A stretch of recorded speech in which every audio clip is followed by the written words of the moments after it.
Guys, what is this? What is this? What is this, guys? Is this the Beck and Aiden special part 2? The last one we had of these, it was RWBY Volume 2, like It was RWBY Volume 2. a year ago. So long ago. It was over summer even. Yes. Was how long ago that Not even the last event summer, had the taken summer place. before that. Let me see if I can find the episode number. But we are back. Nicola got stuck in traffic driving back from the beach, so he's not here. It's not. I don't know if it's traffic necessarily, but I think his car broke down. His car definitely broke down. His car has broken down. So we will be doing the Beck and Aiden special 2. The last one was episode 85. Yeah. And now we're at episode 140, what? 3? 143? 143, yeah. So literally 60 episodes later. That's pretty cool. I think we did good on the last one.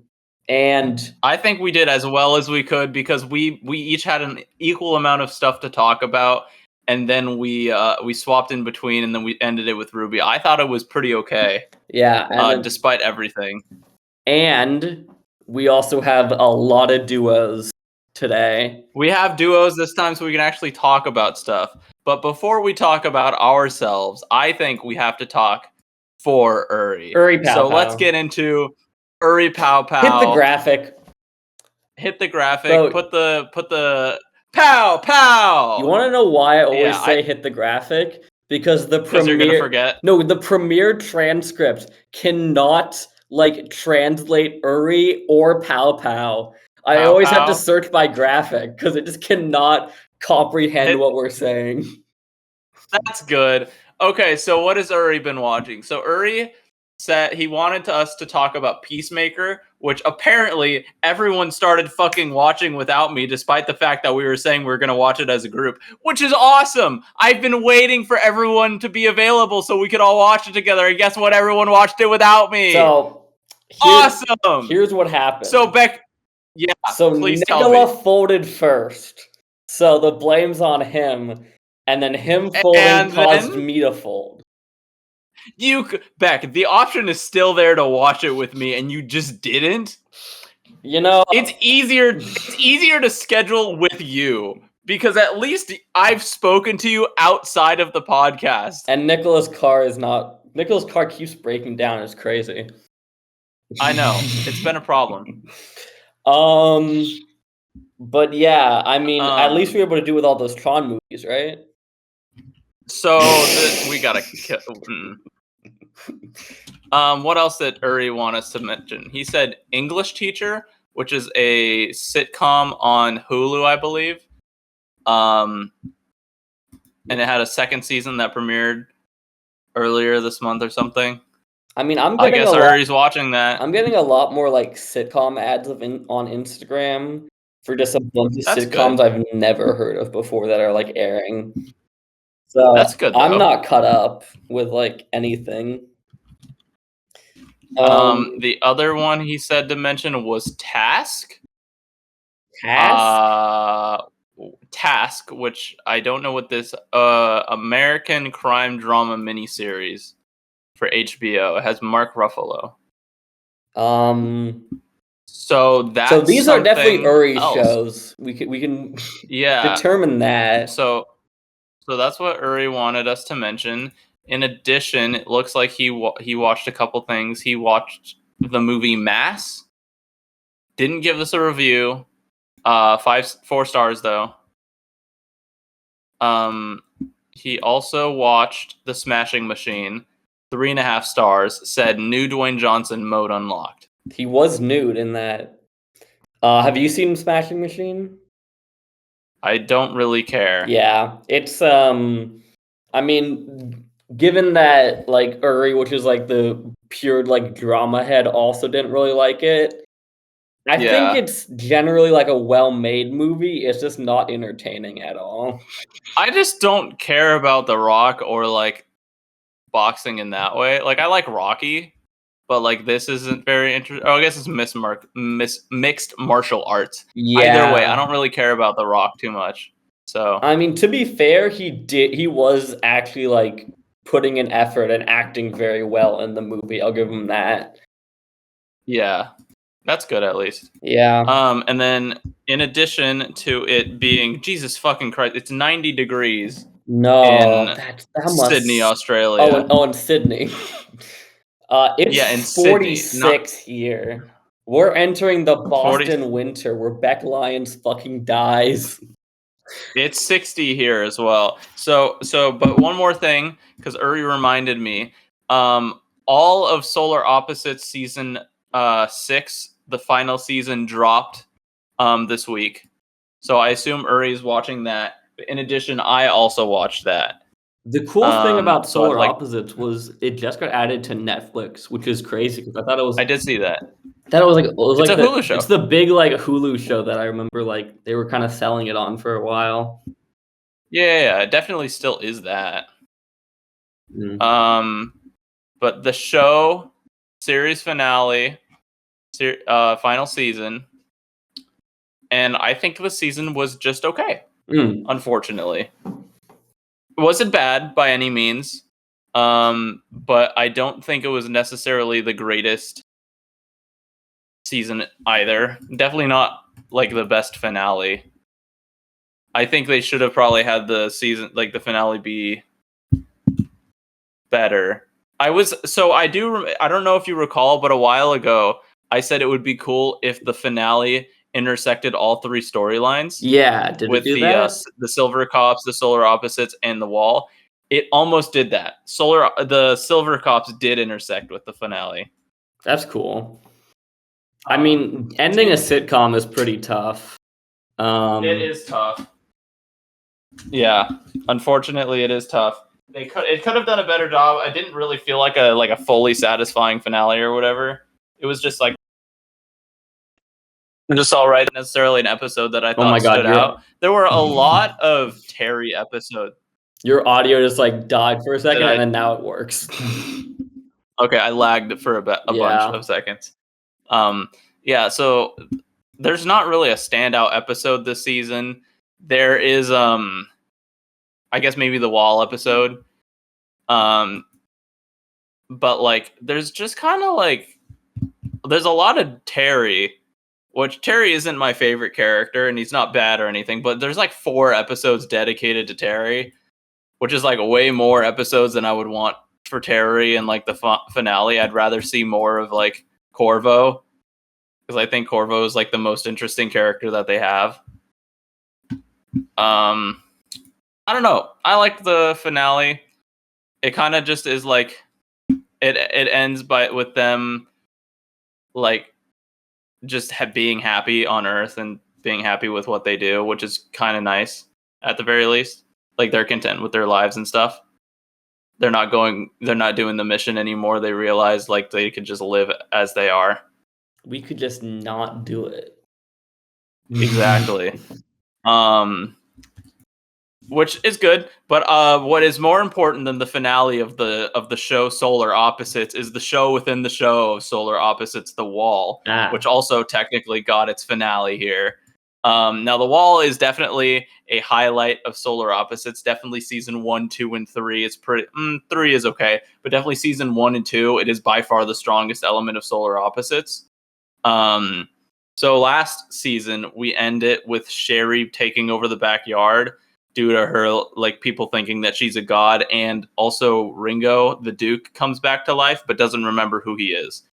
This is pretty much just hand waved away, and it's like, oh, Sherry and the nun are actually just like working together and ruling the backyard and the wall as one thing, and everything is happy and good. And the Duke just kind of comes back and he's like, oh no, I'm kind of remembering who I am, but I remember that I was a bad person and I don't want to be that person anymore.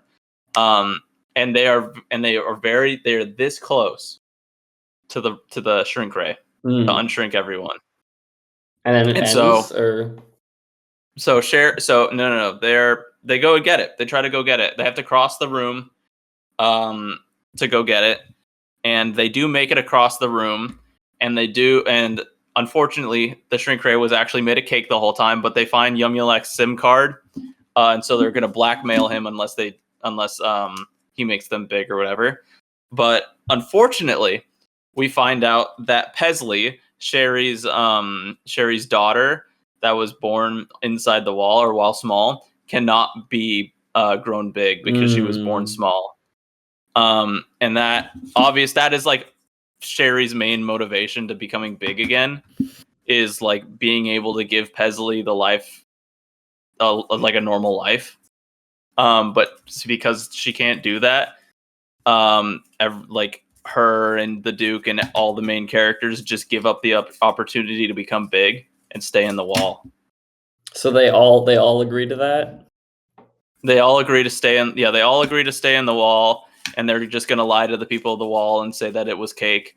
But they are still blackmailing Yumulak for like actual food, for like vegetables instead of just candy. That's cool. Yeah, and then we get a time skip 90 years into the future. The world has ended. The solar opposites are dead in their ship, and they're like, "Father, we must move. I'm hungry. We're dying." And then 90-year-old Pesley comes in. She's like, "This is all the fault of my mother, who wanted to save everyone but brought on the destruction of both worlds, big and small." And then it's kind of like, all right, that was stupid. Why even include that part at the end? I don't know. And I think the ending with the gold cops was also kind of lame.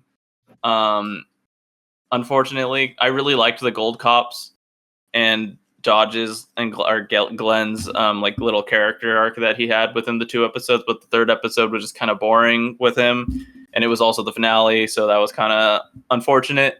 But overall, fine season. I will probably miss this show. I do like it a lot. Especially the early seasons. The only problem with the early seasons is that it has Justin Roiland. But definitely the other seasons are definitely still good. Just the wall episodes are not as good. Where do you think it like hit its peak overall?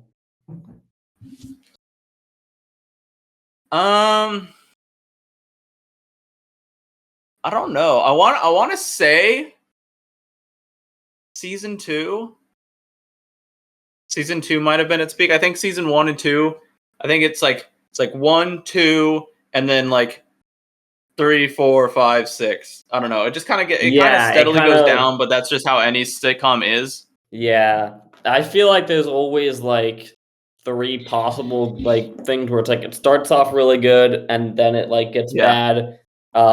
It gets good in the middle and then they keep it on way too long and it dies, or it does really good and they kill it before it like has a chance to go down. There are for sure really good episodes like in the middle areas, but just like not a lot that I particularly remember being super standout or anything. Yeah, I know the specials are pretty good. I haven't watched all of those, but those are I know the 2 that I've seen are pretty good. I don't know. If you can, I'd give Solar Opposites a watch. It's definitely really good, especially if it's like you're in between the wait of like a Rick and Morty season, because they're pretty similar shows, I'd say. Yeah, I'm still not caught up on Rick and Morty, which is the problem. I need to like, because I like watched all of season like 7, I think, and then I just in the gap between the wait, I was just like not really watching it. That's fair. What even happened in the last season? I don't remember. Yeah. I mean, I heard about it on the podcast. So I know general parts about what happened, but I should probably there were some good episodes. Yeah. Okay, my single that I'll talk about is the new South Park episode came out today, basically aired last night. And so South Park has had kind of a weird airing schedule this season, which kind of is normal because they have a really weird schedule like all the time. No, Beck, I don't. You mean seasons, right? Yeah, no. Yeah, season 28 just started. Yeah, it just started. It just started, Right. guys. It Season just started. 27 ended 2 weeks ago, and now season 28 is starting. Yeah, what the fuck is going on there? So I don't know is there the a reason for season that? thing happening, but I know. Do you know like the whole like process behind making a South Park episode? They have like a week turnover. Yeah, literally like 6 days is like what they give everyone to write, animate, and Yeah. finish the episode. So it seems like stuff was not going good the first couple weeks as there were a lot of 2-week gaps. And then there was like a 3-week gap, and then now we're back. That's a lot. And then they were like, we'll just call it a new season. But they're still like continuing the general plot line from season 27. So I don't even know why they made it a new season. It's That's so weird. yeah. Just kind of admit that you messed up a little bit and then just keep going. Yeah. So this one was like the 6-7 episode. Yeah, I did hear that there was a 6-7 episode. This was the 6-7 episode where Peter Thiel, the CEO of Palantir, is investigating 6-7 as a satanical cult for the Antichrist, which makes a lot of sense. And then that's right. I think the other plot line is JD Vance trying to get Satan and Trump's baby an abortion. Because personally, I think JD Vance is kind of the GOAT of the South Park season. He's like the funniest character this season. Because he literally just like this short, like chubby guy, and he like speaks in a high-pitched voice, and he's like plotting to kill the baby so he can be next in line for the presidency. It's really funny. And they have like a bunch of cool like musical songs related to Peter Thiel. They do a really good like Conjuring reference where Peter Thiel goes to Cartman's house and tries to like exorcise the 6-7 demon inside of him. Because that's very good. Because Cartman laughs so much at 6-7 that it's literally killing him. That's like his whole thing. That's also very good. And what a guy. It kind of sucks because they kind of left it on a part 1 of part 2 on this episode where they didn't kind of really resolve anything. So luckily, like I think they said they would be consistent with the next couple weeks of airing, so that'll be good. Yeah. And then also the Jesus plot line has been pretty good. It's a weird show trying to describe if you have not like seen the season and like understand all the fucking shit that's happening. I'm very lost. Yeah, I do not blame you. I have been watching Dexter. I am almost done with season 3. I'll probably talk about it more when Nicola is on next week. Yeah. But I am definitely enjoying it, getting into like full binge mode, watching it all. And then, Aiden, you get to talk about this one. I finished the Danganronpa anime. Now, Danganronpa famously was an anime that was turned into a very successful game franchise. So he's wrong. See, I don't see the problem here. I feel like the creators specifically said they wanted people to watch the anime. No, so I'm not entirely sure why he did this. But recently, and by recently I mean like this past month and a half, I started playing this game series called Danganronpa. I beat all 3 of the mainline games, 1, 2, and V3. Beck watched the anime, which I've also started. So I can tell you for right now, even 2 episodes in, that it is not a good substitution for the first game. Which I thought was a really very good game, and I think you should play it. See, okay. The problem with me, because I beat the first trial, the problem with me was just like kind of the time commitment of like, because it's like a 40-hour game, and like the first game is like 20. Okay, still like 20 hours. So, but I was still like very interested to see where it goes because I was like interested in like all the mystery and stuff, but I didn't want to like fully commit to all the because I'm not a big like visual novel mystery type player, but I still wanted to like because I liked the characters. I wanted to see what all the mystery was about. So I was like, either I play the game, commit the hours, I watch like a YouTube video about it, because it was also something where playing like a game is a lot more of like active, where like if I just want to like lay down and like watch a movie, I don't really have to be doing anything. But with the game, it's like kind of takes a lot more energy. You know what I mean? Yes, but also that's part of it. You get more. I felt way more invested than I would have otherwise. I do definitely. There's definitely a trade off. I understand that. You probably get a lot deeper of an experience playing the game, but Yeah. I wasn't really feeling like putting in all that work, and I would rather just kind of watch the anime. So that's kind of what I did. Okay. Well, did you like it? Was I it good? liked it, yeah. It is definitely, it takes a lot of like you trying to figure out the mystery stuff yourself. It's more kind of like watching a detective show where it's kind of just like you try to wait for the main guy to figure it out. You're not really figuring it out yourself. But I thought it was good. It definitely got a lot better when the cast was thinned down, because in the game you have like a lot more time for each character to like speak and like have like relationships. But in the anime, they cut out a bunch of that. So when it finally got down to like the final 6, you knew all of them. But like in the first case, you barely know like the guy that did it, or the girl that was killed. Like in the first 2 episodes, which is where like there's this character Sayaka who is the first victim of the game, and she and the main character have an already existing kind of relationship where they went to school together prior to being trapped in this game. I this feel like they killing all game. have that relationship. No, they went. This is different. This is different.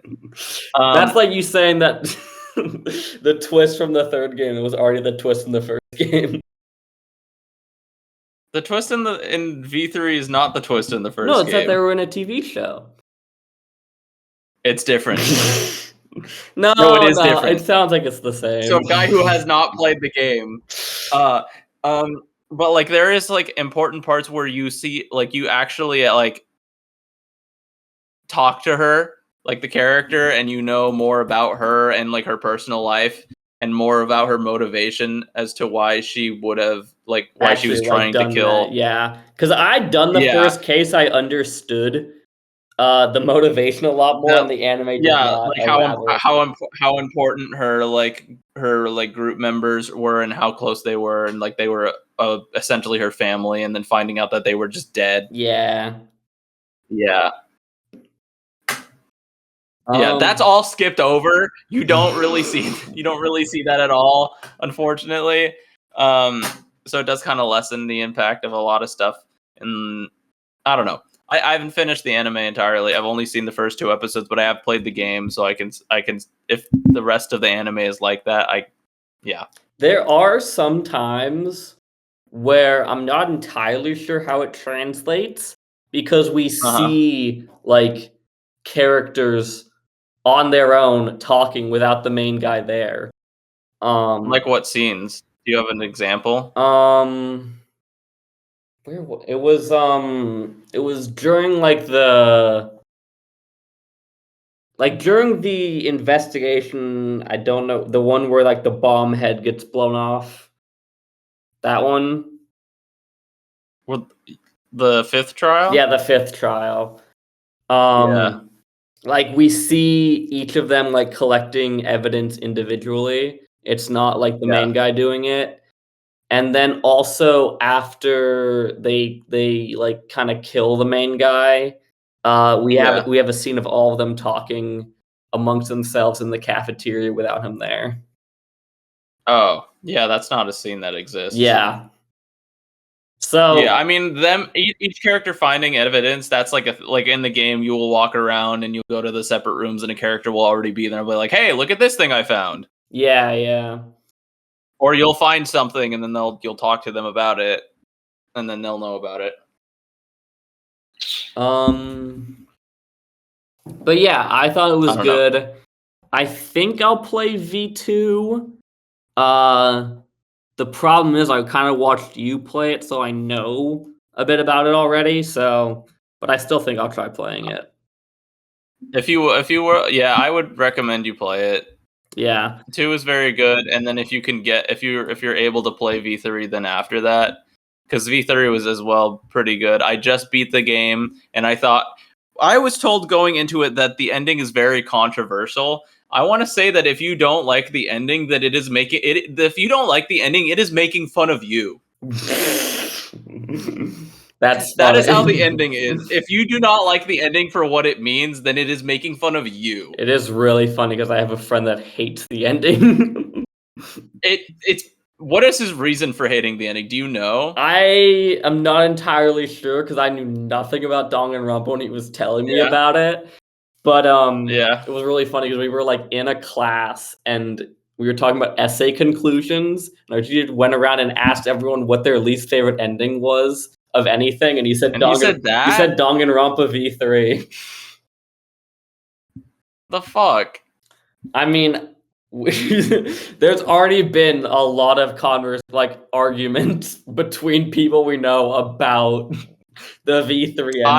I can't wait to be a part of that. We need to do a Tell your friend. live debate of all three of you guys talking about the Danganronpa V3 ending. It will be a bonus episode. For everyone to see. I'll gladly be a part of that. I'll let him know. I'll offer it. Yeah. But I had a great time playing through the series though. So that was Danganronpa, and then now the 3 movies. Oh, I have one actually. I have one solo movie. Ooh, one solo movie. I rewatched the original Evil Dead movie. Now, Beck, I don't know if you've seen any of the movies in this series. No. So the first movie had a budget of 30. Well, hold on. It had a budget of how much money? A budget of $375,000. That's not a lot. No, it is not. It is less than $500,000. It is less than $500,000. Now, so this movie is directed by Sam Raimi and written by Sam Raimi on a shoestring budget. Was this his first thing? Or was this after he was a big director? This was definitely not. It was his second movie. Okay, yeah. So this was he didn't do it for the love of the game. Paid like $20. Yeah, he had like $20. Yeah. Now, so the first movie is I haven't seen the second movie in a while, but the first movie is definitely not a very good movie, honestly. It is a fun movie for sure. But it is definitely, you can tell that this was made with $3 and a dream. It's no stabbing cabin. And it's very similar. It is as similar to a movie as you could get, maybe. If you could say Stabbing Cabin was any actual horror movie, then I'd probably say Evil Dead. Now, Evil Dead, I've seen the other 2 movies and the show. That's kind of why I wanted to rewatch it. It's because I do want to rewatch the third movie because that's the best one. So the movie, the first one, is the 5 characters are in a cabin, say some Latin bullshit, and then they all get possessed and they all die, except for the main guy, Ash. Now Ash goes into the second movie. Ooh. What is the second movie, you may ask? The second movie is he survives the night there in the cabin and then is lost in the woods while he's chased by the demon, and then the demon is in his hand, and then he cuts off his hand and then he's chased by his hand. So that's the second movie. So each movie gets progressively a little bit sillier. First movie, very, very campy. Second movie, more camp, more silliness, while it's just a man going insane by himself. Third movie is he goes back in time to the medieval era to fight zombies skeletons with a chainsaw hand. So it just kind of goes off the rails and is awesome. See, I'll watch the third one. That one sounds entertaining. It's very good. It's very good. That's the best one. Ash versus Evil Dead, or Ash, what is it? Army of Darkness? Ash versus Evil Dead is the show. Army of Darkness, amazing movie, hilarious. Budget of $11 million. Oh my god, it's crazy. Like, because I know the second movie had $3.5 million budget. Box office 5.9. It made double its budget. It did, but the first movie made $29 million. The second movie makes $5.9 million, and then the third movie makes $21 million. Mm. Yeah, so not much of a budget comeback on the other two movies, but like Army of Darkness is like the first movie could be cult classic. Army of Darkness is 100% cult classic. It's movie. Crazy to me because I know about Evil Dead. I did not realize it was off like a shoestring budget. It was launched. That's cool. Yeah, the first movie, I don't. It's not very good at all, but I would 100% give it a watch because it is a fun movie, and you're like, wow, there are no money. They didn't have any of it. Yeah. All right. Yeah. Are we talking about movies? I think we do Roofman first. We do Roofman first? Yeah, we can talk about the two goats. Okay, so who are the two goats in Roofman? No, not the two goats. No, we do Roofman, then we do the two goat.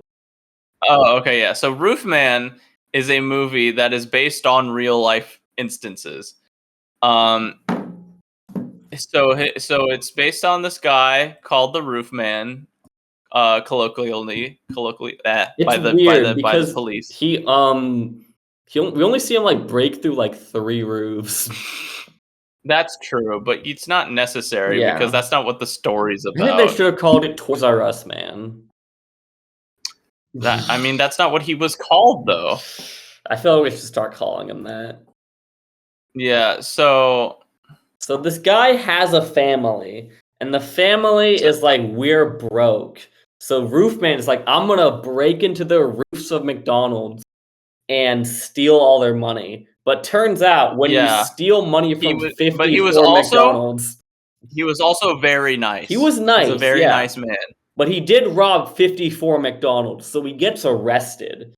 He breaks out of prison, and his friend decided, I'm going to go to Afghanistan. Call me up in 6 months.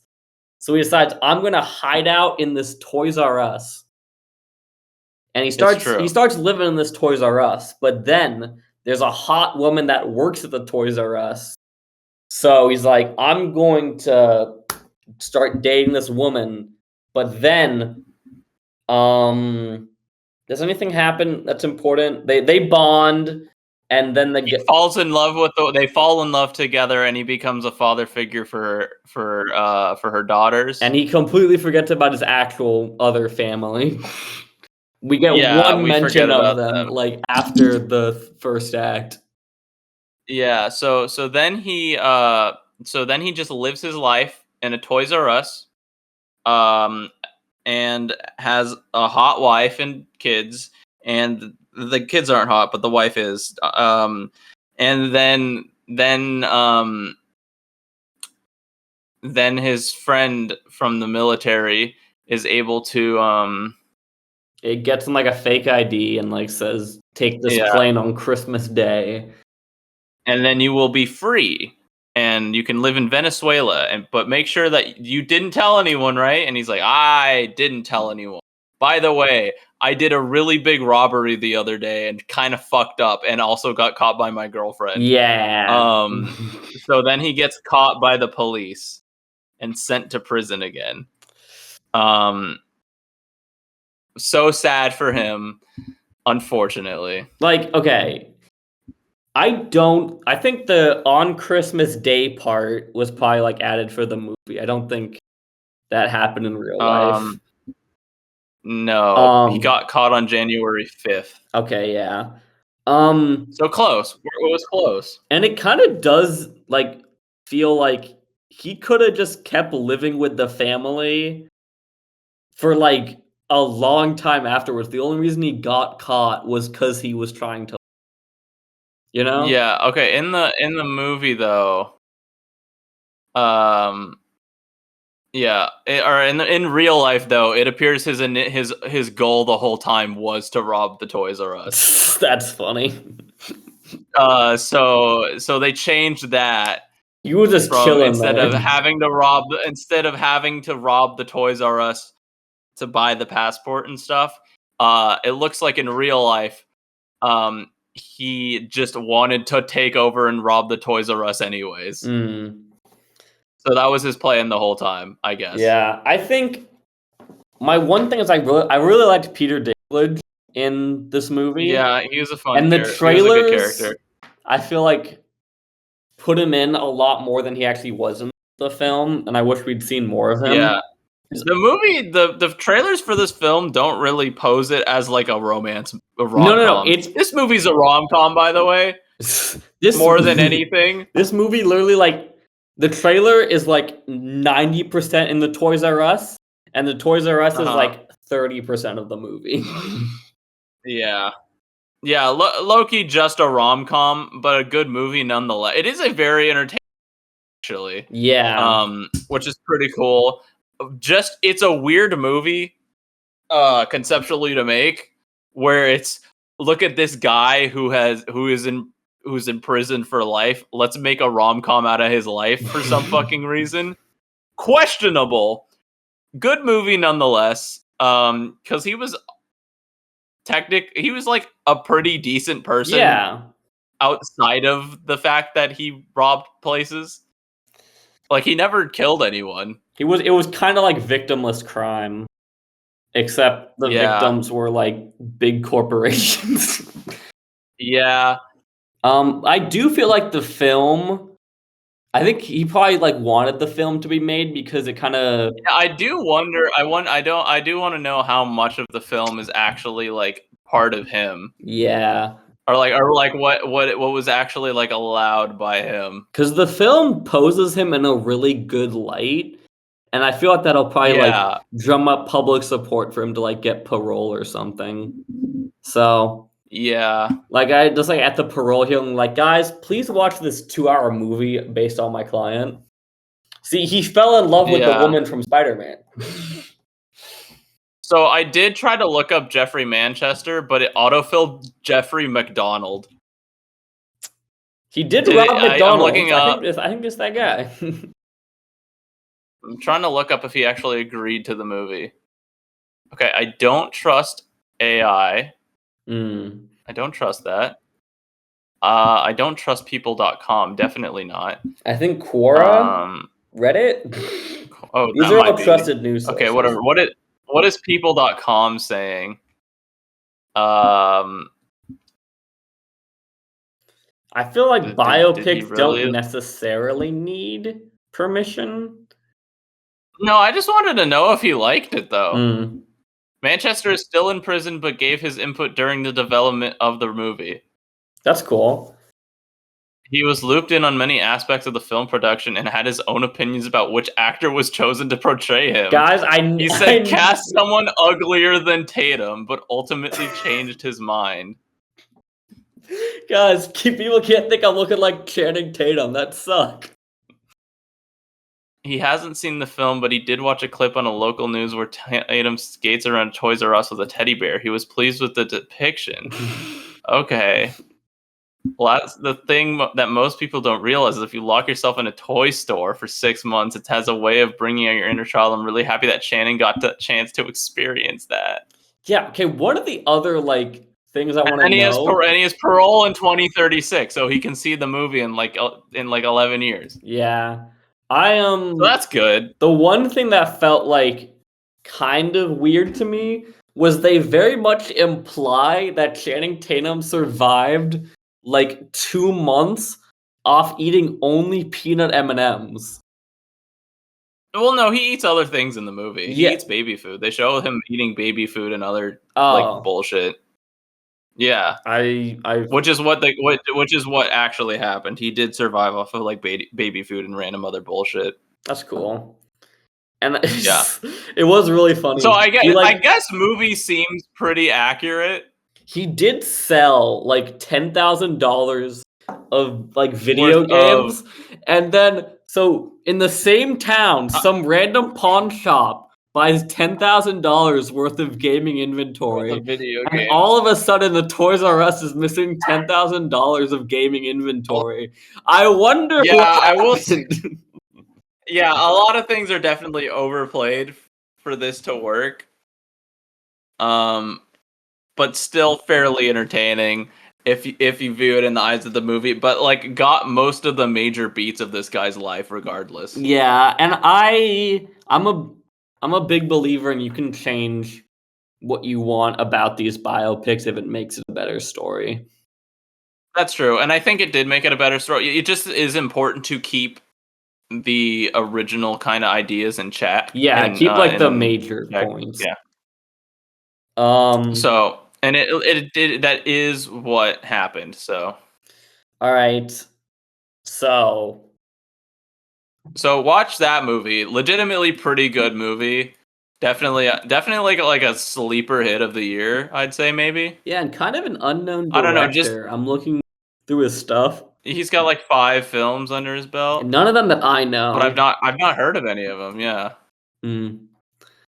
I mean, this seemed like a really good movie. I hope he does more. It was a good movie. Who wrote the movie? Who are these guys? Okay, they just have worked with the director. Okay. So, how about Aiden? You talk about Redline, and then I'll talk about Interstella. So Beck, for some fucking reason, had a 5-day weekend. Some bullshit. No, it was good. So I'll break it down for you guys. So please break it down because it doesn't make a lick of sense. Gives everyone Friday off. So that's fake. That's so fake. The fuck you mean it's fake? You literally have like I know it's real. I know it's real, but there's how. Okay. So you already always have a 3-day So you weekend. know how like Pally did like the bullshit of having like 7 classes on Monday and then 2 classes each week? We just cut Monday and just have 2 classes each week. So okay, that happens. So, and then my schedule is 3 classes on Monday and Wednesday, and then 1 4-hour class on Thursday. So I have no class Tuesday. So I get Friday off normally. Saturday and Sunday are the weekend. Monday is Columbus Day. Not a real holiday, by the way. To Emerson College, it's a real holiday. So okay, we get Monday off, and then I just get Tuesday off because I have no classes scheduled for there. So my first class is on Wednesday morning. So I'm like, holy shit, 5-day weekend. I'm going to California. 5-day fucking week. Insane. So he flies to fucking California for the week. And me and we hang Aidan, out. at the end of summer, went to Amoeba Records, and we both bought 2 rare DVDs that we found for like pretty cheap, and we decided to watch them. And so we did. And so yeah, because this is our double DVD double feature that we were doing previously that we can't stop doing because Beck went back to Boston. But he came back and we did it once. We also saw Roofman together, by the way.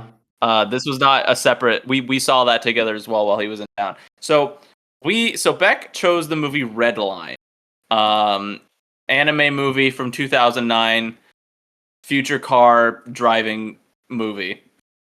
That's the plot. There is future car driving movie. There is no plot. This is the definition of carried by visual. This is so they drive the cars real fast. The animation is so fucking over the top that it kind of gets annoying. But it is very good. It's a very entertaining movie to watch. Big explosions. Very big. There are very big animated explosions.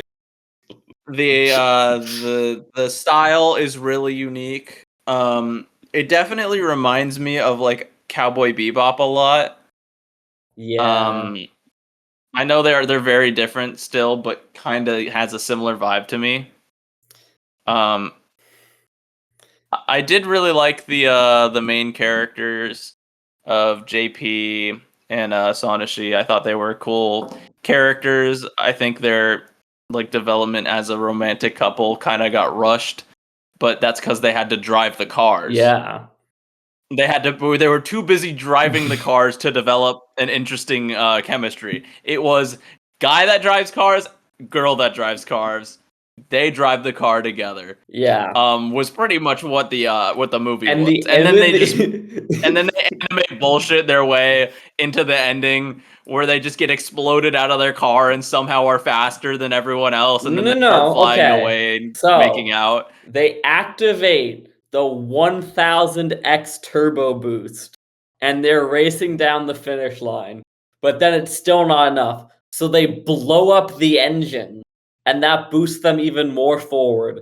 And then the frame of the car collapses and then everything collapses around them until only his haircut passes the finish line and he wins. Because he's got a big ass. He does got big ass hair. This movie is quite. If you look at the movie poster is split diagonally, where it's the text going across the length of the poster, and then his hair going even further across the length of the poster. And that's not even an exaggeration. He just looks like that the whole movie. Yeah. But this movie is so much the definition of random bullshit. Like they're on Robo World. Very entertaining. Yeah, they're on Robot World with Omega President, and they just are like, bust out the kaiju, bust out the World Ender cannon. Fucking, I don't know, kaiju magic. That's possessed by the robot. Kaiju, magic. We'll do magic. How about? I don't know what the fuck was happening in the movie. This car turns into a giant robot woman. Yeah, very, very entertaining movie. Very fun to watch. Really like the character designs and just the characters overall. They're fun. I will say, watching it on Beck's TV, he has like frame interpolation. Just made this movie really annoying to watch. I don't know how to turn it off. Aidan, we will figure it out. Next time we watch a movie, we have to turn it off because it is driving me insane. I don't know how you don't notice it. It's because I've lived with it for 18 years, bro. Legitimately don't know how you don't notice it. It is so awful. I hate it so much. We will figure it out someday together. It would be so funny if this was already deactivated and you would just imagine. It's not. I know it's on. I know it is on. If not, the movie just has shitty animation. So sorry, Beck. Yeah, I'm literally just gonna go into my TV, gaslight you the entire time. Yeah. For anyone that doesn't know, frame interpolation. Let me look this up. It's basically the TV generating in between frames to make 20 or 24 FPS 60. Yeah, to make it. Yeah, which does not work for movies that are not made to be 60 FPS. Yeah. Such as an anime movie that is at most probably 20. I don't know. Yeah. Still a very good movie. I did have a good time watching that movie. Yeah. Yeah, and then Aiden's movie was Interstella 555. Did I say 4-5? Yeah. It's Interstella 5555. The story of the secret star system where each S is replaced with the number 5. So again, this is a movie where not a lot happens plot-wise. I feel like there's a little bit more plot. There's definitely more, I will agree, but it's not as much plot as like in like an actual movie. For a movie with no dialogue that is based on a Daft Punk album. Yeah. Yeah. So the movie is there are these 4 blue aliens that are a really popular band. And then an evil CEO kidnaps them and brainwashes them to be an Earth pop band. But then they all break out, and turns out the evil CEO was an evil immortal guy who's been kidnapping aliens, and then they throw him into lava, and they go back, but when they're traveling, the evil spirit comes back, and then the guy that was helping them at the beginning of the movie, who I forgot to mention, his ghost comes back and kills them, and then they are back on the planet. Yeah. So, but I do like the idea of just the movie being the album and coming up with visuals to go with the songs. I liked it. Yeah. I do think it was a missed opportunity not to play One More Time at the end of the movie. But that's not how the album is. okay, but like the song is called One It More Time, so they should do it Yeah. at the end of the movie one No. more time. It goes full They should have played circle. it at least in the they should have played it in the credits Yeah, at least. yeah. For the credits they play Aerodynamic, which is not a bad song at all. But definitely One More Time should have been the credits theme. Yeah. But I think the Too Long being the ending song, just like at the end, is very, very good. Very good. I quite like the movie. I definitely It was would my I'd appreciate it more if I yeah. like listened to the album beforehand, I think. I appreciated it when I had, because the first time I watched the movie was like the first time I'd heard a lot of those songs. Minus like One More Time, Harder, better, Face to faster, Face, and stronger. like yeah, but besides those songs, the first time I had heard all those songs was through the movie when I watched it the first time. Yeah. I knew One More Time and Harder, Better, Faster. Yeah. So I do think maybe listening to the songs, because definitely the go around after having watched the movie and then listened to the album a bunch of times, definitely the go around was better. In addition, because when I saw it in theaters with AI upscaling, and that sucked balls. So actually why would you being want to able to read like, the text on the screen? I feel like that's not what the movie is why for. would you want to see facial expressions? I don't know. Those aren't Beck. important. That's very mysterious. No, you're right. But yeah, I don't know. Rewatching the movie was great. I definitely think that like the opening scene is very good with One More Time, but I don't think it really locks in until like the aerodynamic guitar solo hits and the chase scene starts happening between like the guitarist and the humans. I think that's when it starts to lock in, and you're like, oh shit, wait, this is awesome. Yeah. And I like how they incorporate the music into some scenes. Like when Barrel, I think, is the short one. When he gets captured, he falls on the cymbals as there's a cymbal crash in the song, which I think is cool. In Superhero, when the like lasers start firing in the movie, it's about the time when the lasers sound effects are in the song. Some of the songs are diegetic, which I think is cool. Yeah. I do wish they'd done like a bit Having more of that when with like the yeah. actually syncing the songs with everything. I think they definitely do it with the names of the songs. Like Crescendoll's High Life, Superheroes, all the names of those songs really are like what the scenes are. Which I think is cool. I also like how they use the like lyrical songs for the one guy. Both of his major scenes are like the ones with him and Stella are both the lyrical love songs, which I think is really cool. Like having that connection between the two of those. Yeah. Or like, yeah, I don't know. I think it does do a very good job, and I would love to see other movies like this. Okay. I don't know how many there are. I don't know how many movies could even be like I this. don't even know like the genre you describe it as, you know? Yeah. But before we end, I want to go over some quick news. First, Invincible season 4, coming like spring 2026. I think we got a month. That was great. Oh yeah, Tron Ares came out, is kind of flopping at the box office. Yeah. Which, I mean, I liked Tron Legacy. I still need to watch Tron Ares, but I do want more like Tron after seeing Tron Legacy. So I'm sad that it's kind of gonna die after this because it's not doing good. Yeah. And then we also need to talk about there was the new Smiling Friends episode that came out. I did watch that. Yeah, The Mr. Frog Mr. Frog episode. episode. Yep. I will say, I think it's kind of funny. I don't watch a lot of TV shows, but like like 5 shows that I actually do watch, all are releasing this month, which is kind of overwhelming.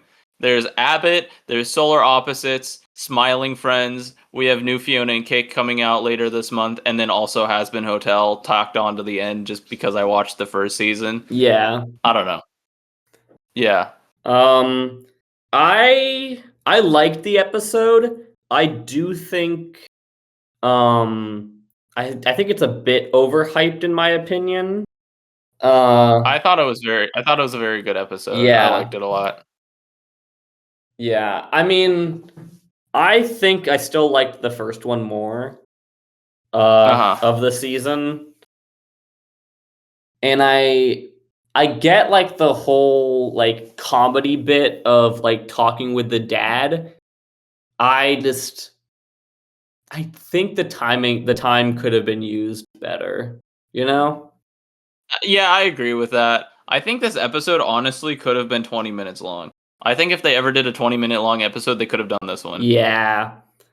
Because I feel like I think the like 10 minutes is like a perfect time for Smiling Friends most of the time. But this one could have used maybe an extra 5 minutes. and I think his like the ending is rushed. Past the stuff with Creed. Yeah. Yeah. I really like the flash frames they do at the end. Yeah, those are all really funny. Yeah, it is just tough because I was watching it on mobile. I couldn't go look it up online. I just put it on like 0.25 speed and then just kept pausing. Yeah, that. So I saw them But all. I do like it when shows just like throw a bunch of funny like images at you insanely quickly. So if you want to pause, you Yeah. can see them and get all the jokes out of it.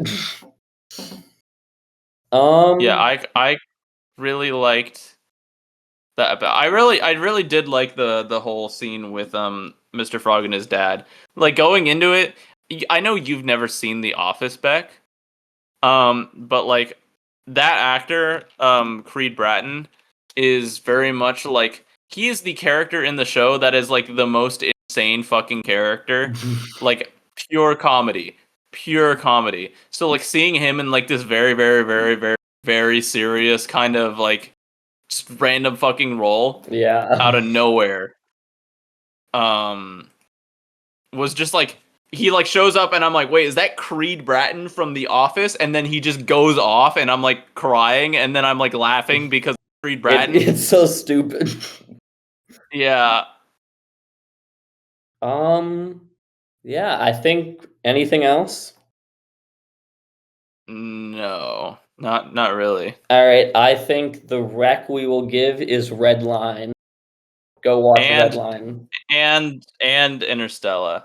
Um, Not Interstellar, the Christopher Nolan film. Interstella, 5555, the Daft Punk movie, which is better, by the way. Okay, but where can you watch it in Shoemaker? Mostly on YouTube. Great. I actually am not sure where to watch Redline. That is like one of the. I think it's on Tubi. Yeah, it is one of those like weird. It's on ones. Tubi. Tubi is. Well, you calling Tubi weird? You don't fuck with Tubi? I fuck with Tubi, but I also know it's weird. You know? Well, all the Evil Dead films are on Tubi. Yeah, it is weird because there's like so many random films. Like, where do I watch it? And it's always on Tubi.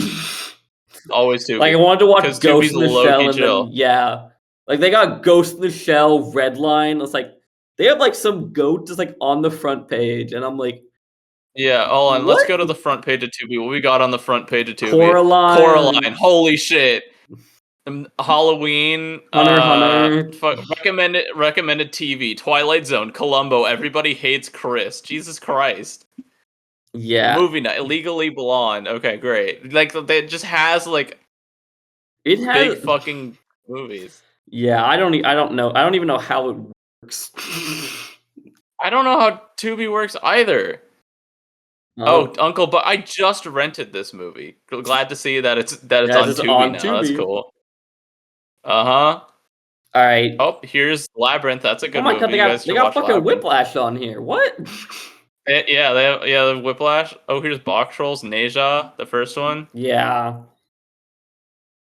All right. There's a lot of just random fucking movies on here. We recommend going The on Tubi. recommendation is just go to Tubi. Just go find some movie on Tubi. You're gonna love it. All right. We'll see you next time. Always use Celsius. Bye. Always use Celsius and pray that Nicola's car works next time.